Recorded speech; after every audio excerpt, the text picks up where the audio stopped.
hemispheres to the interposed nuclei.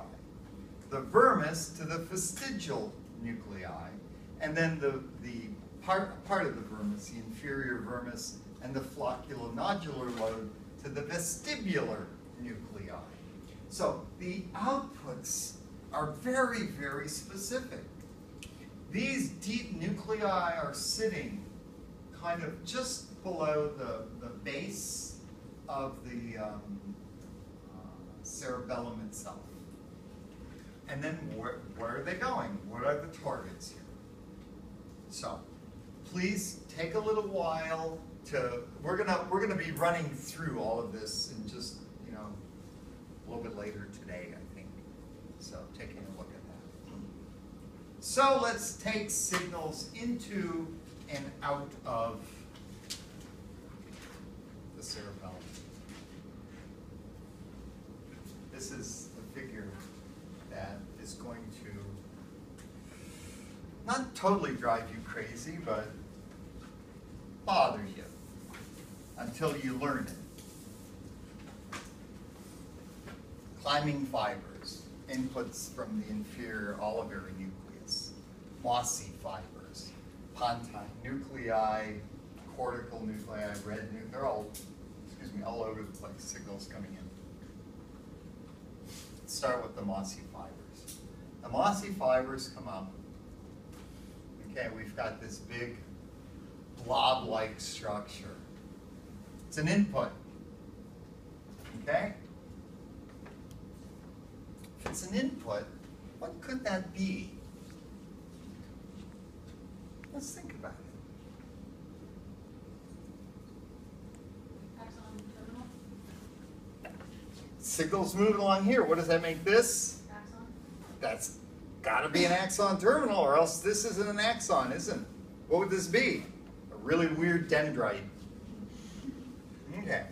So this big, ugly thing is part of this whole structure that's referred to as a glomerulus. Let's hear. See what happened? You gave it to me, and now I'm passing it on to the front row. By the time next week comes along, it's going to be in the back row. So this is an excitatory signal coming in. You must remember what's excitatory here and what is inhibitory. If you lose track of that, signaling is going to get really messed up for you. Well, the signal comes in, and we have all of these granule cells. These are the equivalent of a dendrite. We have a synapse here. Signal then moves from the granule cell up to the parallel fibers. We have the excitation, or an excitatory signal, going to an excitatory cell. You'll notice these get up there, they branch. This one branches, this one branches, this one branches, this one branches. They're all branching. Signal travels along the branches. It is an excitatory signal. Cool. Climbing fibers. Come on in, come on in, come on in.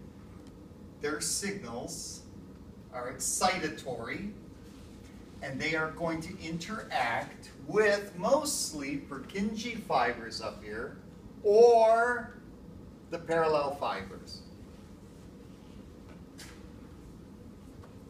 So far, all we've had is excitation. Cool. If the output was going to be driven only by excitation, we'd have a problem. I'm going to skip all of the all of these dark ones, and I'm going to go to the Purkinjes. The Purkinjes interact with, overwhelmingly, the parallel fibers. We're okay with that so far? Parallel fibers. Are they excitatory? Yes. Yes. they are going to excite the Purkinjes. The Purkinjes, which are the only outputs, are inhibitory. Do you see a problem?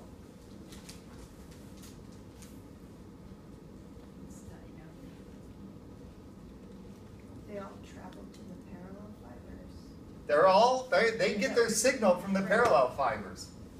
What's the problem?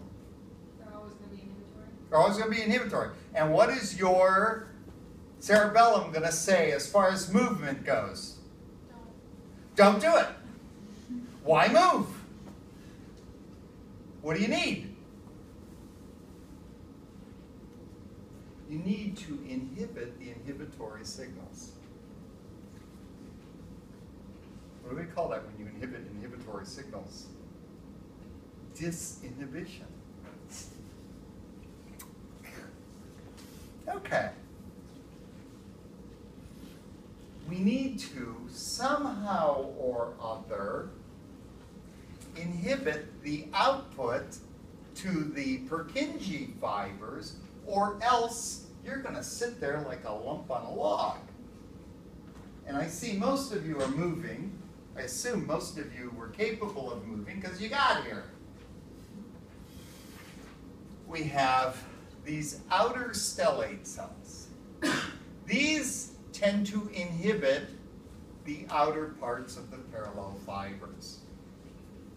So they are inhibiting signaling within the parallel fibers. The basket cell here, so let's think about this. This cell is sitting there. It gets input from this parallel fiber. Therefore, it's going to inhibit whatever it comes in contact with. Does that make sense? You following me there? Yeah? All right. The basket fiber here gets inhibition from lots of different parallel fibers.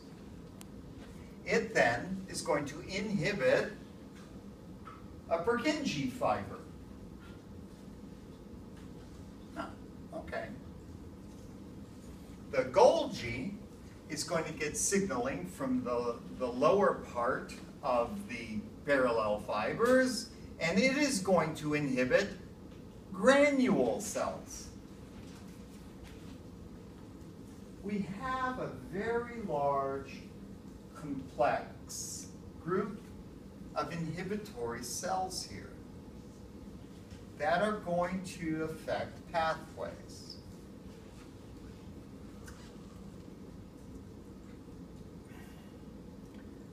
It's very easy to look at this and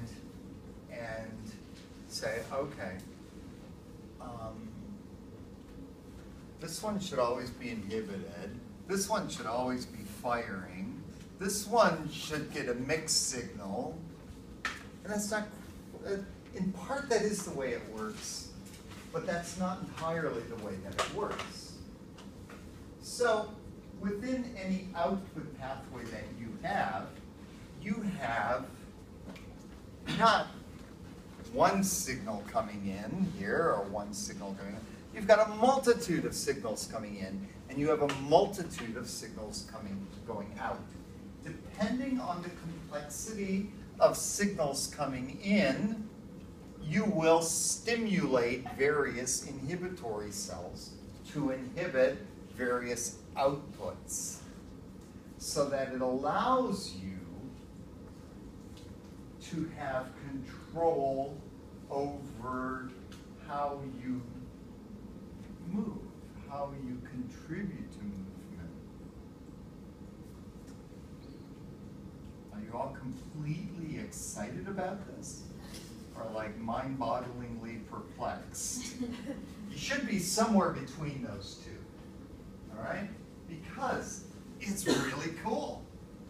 You've got the ability to fine-tune an output, okay? I mean, in this scenario we have here, we've got this one signal coming in, this one signal coming in, all right? So we have two signals coming in. This is completely inhibited. There is no way this is going to send out a signal. We have inhibition coming from up there. It's not going to generate an action potential here. Unless there are more fibers in between these. This is so overly simplified. These layers are so packed with fibers. You might get this signal generating a bunch, and then over here there's another one in the parallel fibers, and another one in the parallel fibers. You have this mash of parallel fibers creating signals. Some of it is going to lead to inhibition, some of it is going to lead to these actually causing an inhibition. So, uninhibited inhibitory cells. Ugh. Yeah, it's almost comical when you really think about it. So when the arrow goes to side, what does that mean again? It means the signal's going that way. Communication, like. No, it's just a signal. It's action potentials moving along an axon. It doesn't preferentially go one way or the other. It just means when that axon bifurcates, the signal goes in both directions. Yeah. So you're following this? Does this make a little sense or any sense? You can explain this to me? And after this, is underneath that is white matter. It's like axon. Well, yeah, the white matter would be, you know, in here. Yeah. Because that's like very little. Because you have no cell bodies there. Yes. So wherever you have a lack of cell bodies, you'll have white matter. So, yeah. It's